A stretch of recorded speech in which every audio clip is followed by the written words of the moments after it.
Hello, everyone. My name is Joshua, and thank you for watching our group video for the case study.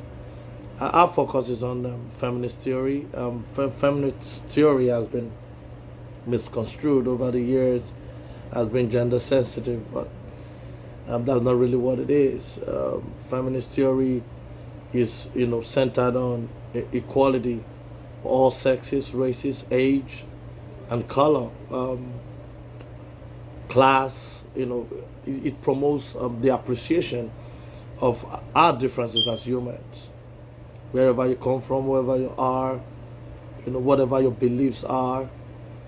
Just gives room for everybody to appreciate each other's differences and just have equal opportunities to express who they are, what they have to offer. That's the core. That's the core of the feminist theory. Historically, though, it all started in the 1960s as a woman empowerment movement, where women who were oppressed, who were just sidelined and just seen as minorities, were not given opportunities to express who they are. They came together and started a movement where they kind of supported each other, and it all began that way. By they brought out groups and different ideas started coming up. They had shelters for battered women, rape, crisis centers, women health centers, reproductive health centers, and this was the way women felt they could support each other.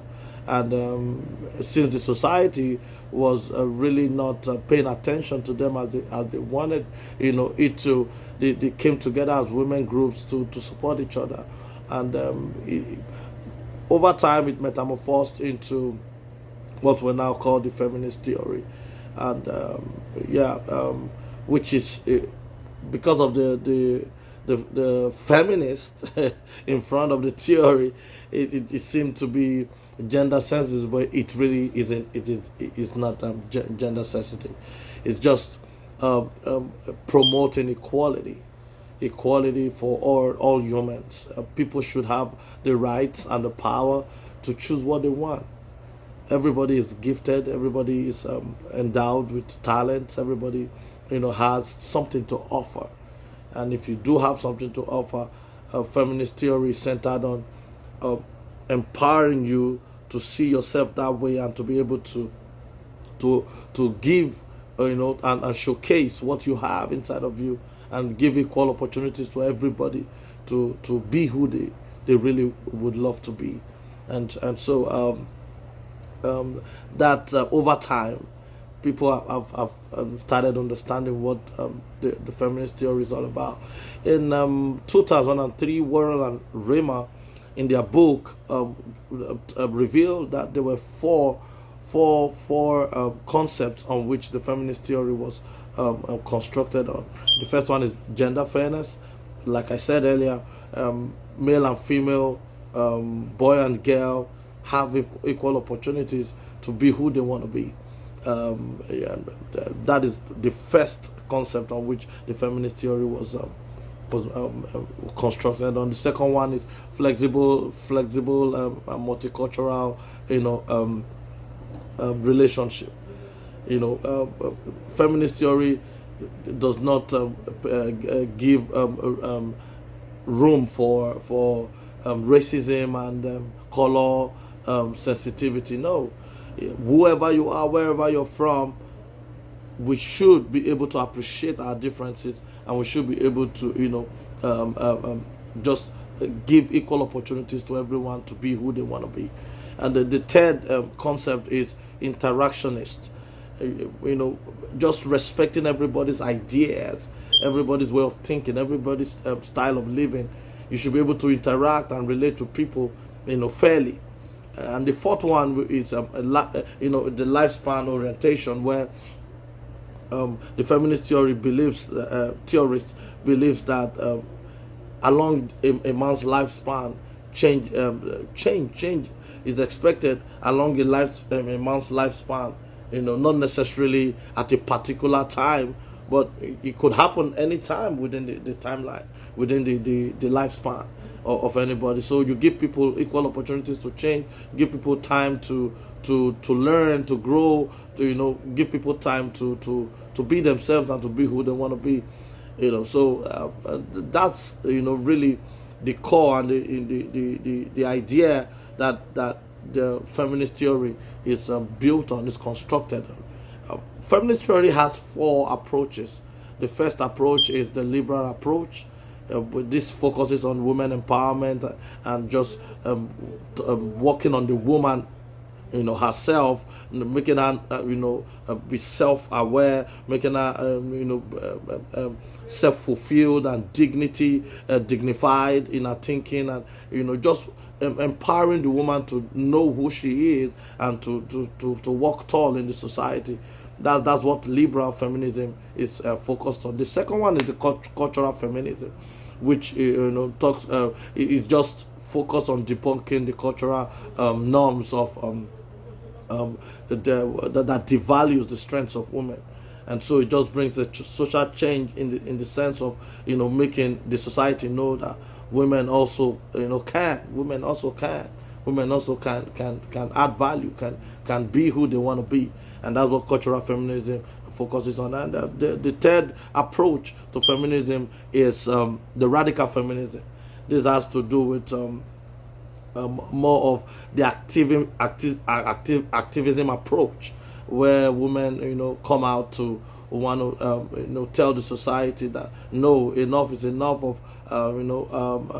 of this oppression. Women want to fight back and fight for their rights. And so that approach is more of the activism approach, the radical feminism. The last one will be the societal feminism.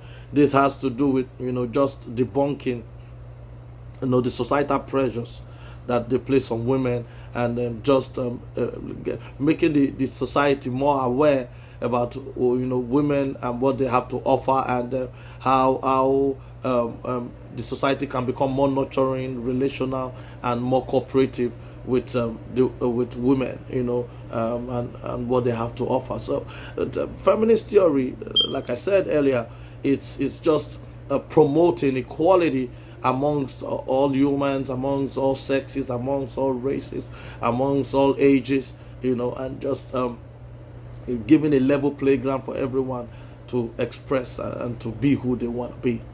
Thank you for watching. My colleagues will move this further to our conceptualization of the case study. Thank you for watching.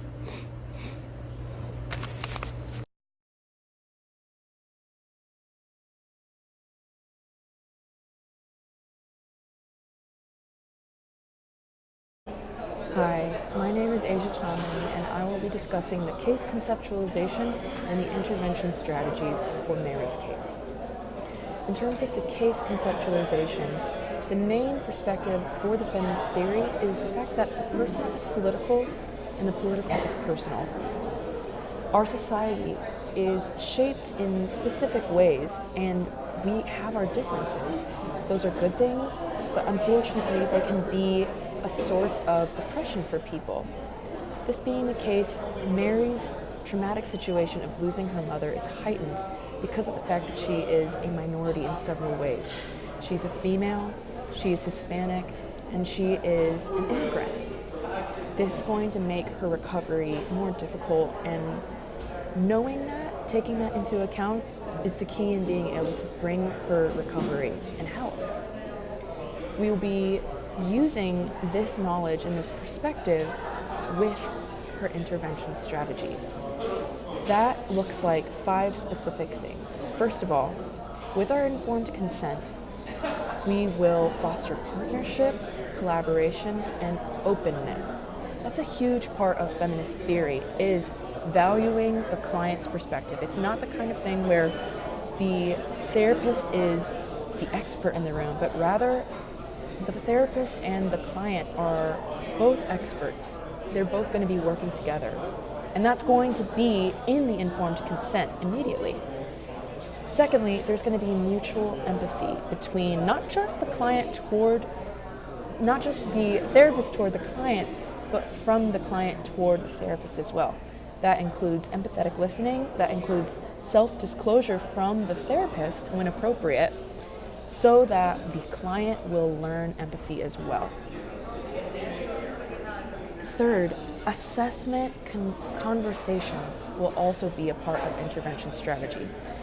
That looks like exploring and collaborating what's going on in the client's life, symptom defining, and goal formation.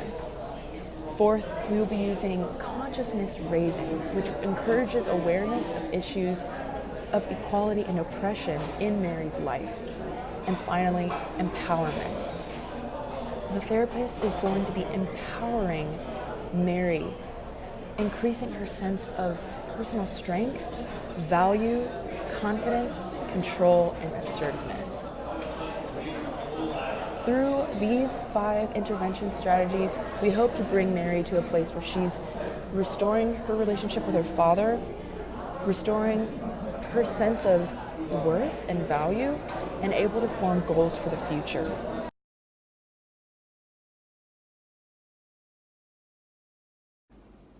Hi, I'm Allison, and I'm going to be talking about the Christian integration potential of feminist counseling. As a group, we believe that feminist counseling has great potential to be integrated into the Christian faith and worldview. At its core, feminist counseling believes that there are people groups who are oppressed and marginalized by our society, and that this is wrong. Feminist counselors fight for equality for all people, no matter their race, gender, or background.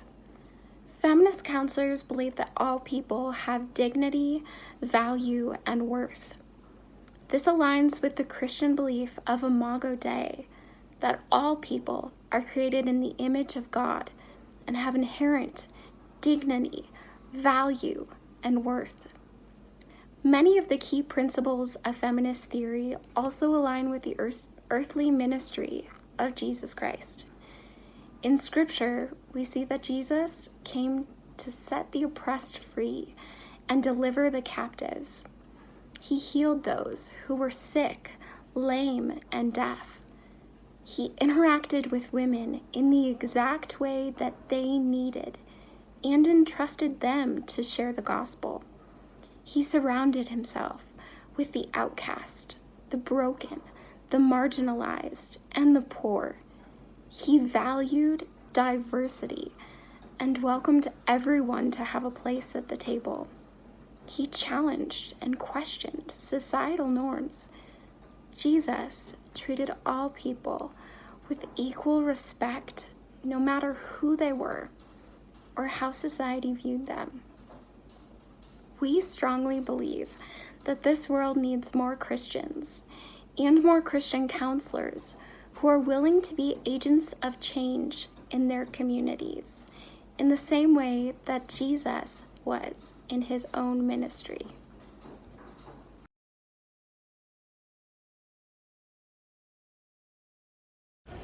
Hi Mary, thanks so much for coming in today. Before we get started, there's just a couple things that I want to go over with you that I like to go over with all my new clients.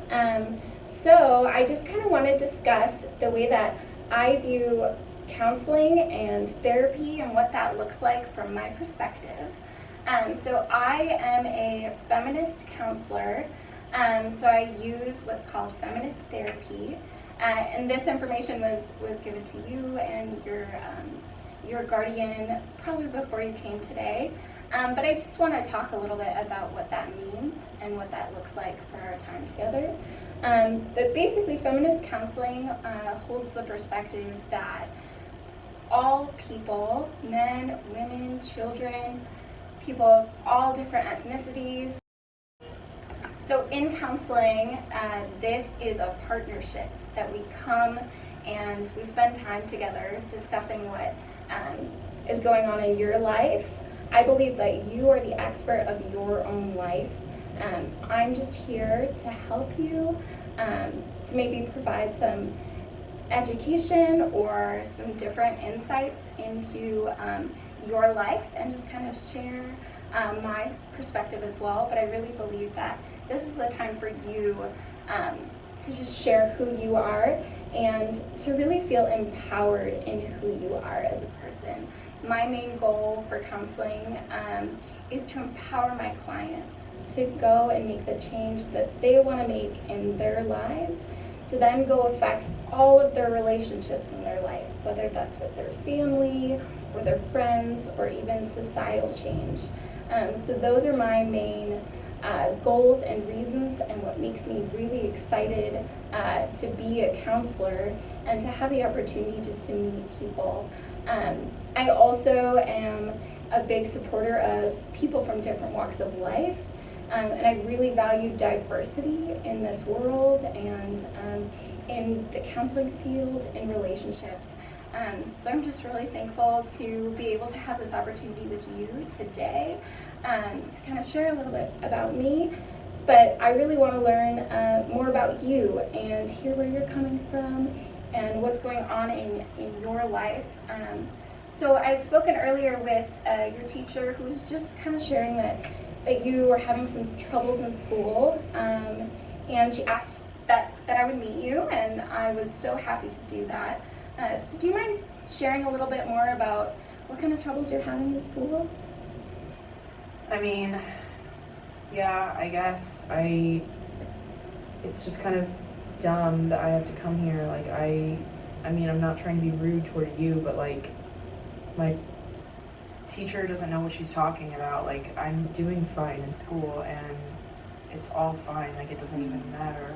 So, I mean, I guess my grades are a little bit worse than last year, but like, does it even matter? I don't even really care. Would there be anything else like going on in your life that could be affecting? I mean, I'm guessing she told you that my mom died last year. Yeah, did she tell you that? She did mention that, yeah. Yeah.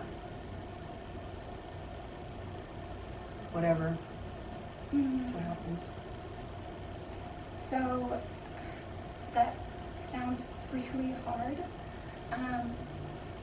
Just losing a parent is so difficult, and especially at such a young age, that's not the natural way that things should go, and that's really, really hard. What do you even know? I mean, I like that you're saying all this stuff about equality and whatever, like race, ethnicity, and empowerment or whatever, but like, you're a white girl. What do you know?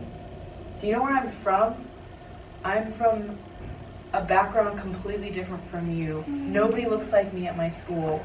None of my teachers, they don't get it. You don't get it. Yeah, you're totally right. I am a white girl and come from a totally different background than you do. And you're totally right in that.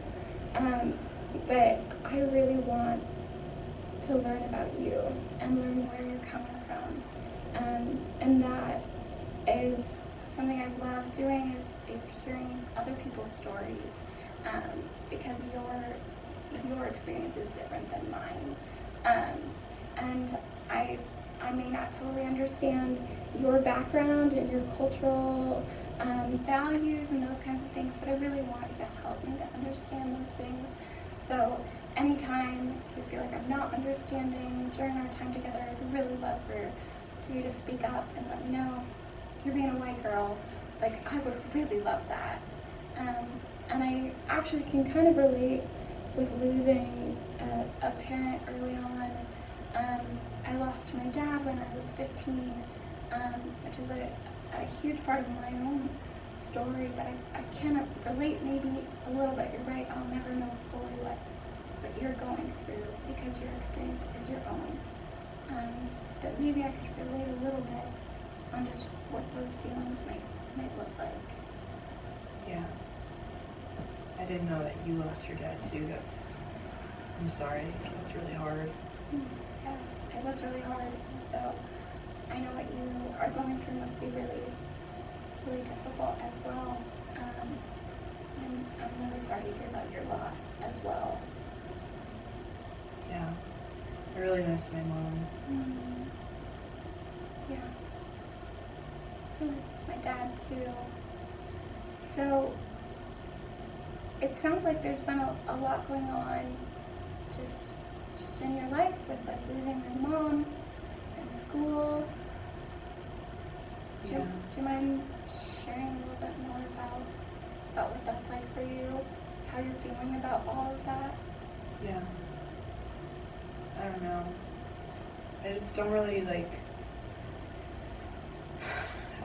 care about school or anything, and I'm just really trying to be taking care of my siblings, because now that we don't have my mom, you know, I'm the oldest, and so I buy the groceries and I make food, and I mean, my dad helps too, of course, but he just, I don't know, I don't like him anymore. I'm mad at him because, you know, he's been dating this girl, and I like want to be happy for him or whatever, but like my mom literally just passed away, like she just died, and it's some white girl from the suburbs. Like she literally is nothing like my mom, and it's like he's trying to erase her out of our life. And so I am trying to keep my siblings and I away from her because she doesn't belong in our family. She's not part of our family.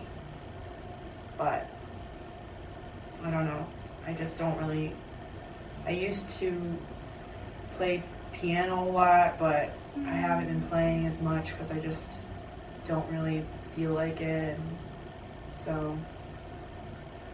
Wow, that sounds really, really hard with your dad saying this other woman, and it sounds like you guys don't have the best relationship right now. Are you guys talking about any of your feelings? What's going on? Not really. I mean, he asks me sometimes, but I don't really like talking to him. I'm mad at him, so I just shut my door, and then sometimes he knocks and asks me something, but I just tell him to go away. Yeah, that's really hard. It's really very normal for you to be feeling this kind of anger and sadness as your dad is bringing someone new into your family. I just want you to know that like those feelings are normal, and being angry makes tons of sense, and it's very understandable. I'm wondering what it might be like for you to start sharing some of those feelings with him, to open up your door instead of shutting him out. What do you think that would be like? I hadn't really thought about it, honestly, but yeah, I think it might be good because I do miss him. And it's really hard because I miss my mom so much, and I'm sure he does miss her too, but I guess I just don't feel like talking about it sometimes because I just don't think it really matters, and I don't know, I kind of don't feel like any of what I have to say matters anymore. It just doesn't matter. I hear what you're saying, that you feel like maybe your voice doesn't really matter in your relationship with your dad anymore, but I think he really loves you and really values you. And I think he might be really happy that you were willing to be open with him and share your opinions and your thoughts. Yeah. What do you think about that? Yeah, I think he does miss me too. And yeah, I think it would be fun to spend time with him again. I really don't like that lady that he's talking to, and I don't know how to tell him that I don't like her. Yeah. If your mom was still here, what do you think she would say about your relationship with your dad? Would she have any advice to give you? Yeah, I think she would tell me that she loves us both a lot and that she wants us to love each other too. I always had a lot of fun because she and I and my dad, we would always go and get ice cream with my brothers and sisters, and I don't know, maybe we could do that again, and I think she would be happy knowing that we love each other. Wow. Yeah, that's a really wonderful thing, those happy memories that you have with your family. That's really amazing. I just want you to know that I think you are incredibly strong. You have been through so much at such a young age, and I am just so amazed by you. Studying in school, taking care of your family so well, and being here in counseling takes a lot of courage. I think your mom would be really, really proud of you, too. And I think you should be really proud of you.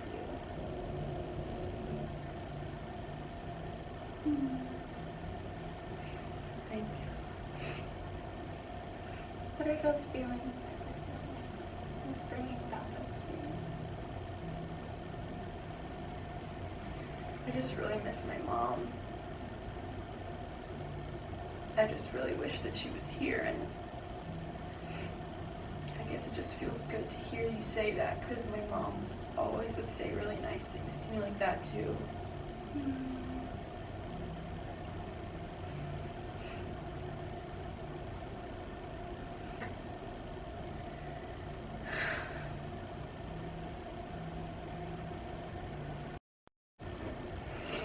Sorry, I don't really like crying in front of people. If you don't have to apologize, you're welcome. Welcome to cry. It's totally okay. Why don't you like crying in front of people?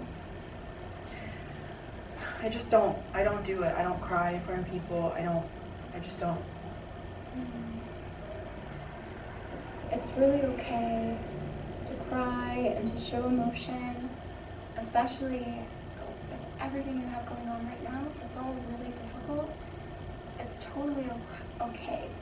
Totally okay to cry. You're a very strong person. And you know, I think it's also okay to talk to your dad. Those would be some next steps that we want to take together. To talk to your dad and share what's going on and share some of these, maybe even these emotions with him, and opening up to him in that way. How would you feel about doing that? Yeah. I miss him, and my mom would always tell me to go tell him how I feel too, so yeah. I think that might be a really good idea and some good next steps for this week. Well, it looks like we are running out of time. So how was this for you today? It was better than I expected. I really didn't want to come, but I'm kind of glad that I did. Great. So can I expect you back next week around the same time? Yeah. Okay, well, wonderful. It was great meeting you, Mary. I'll see you next week.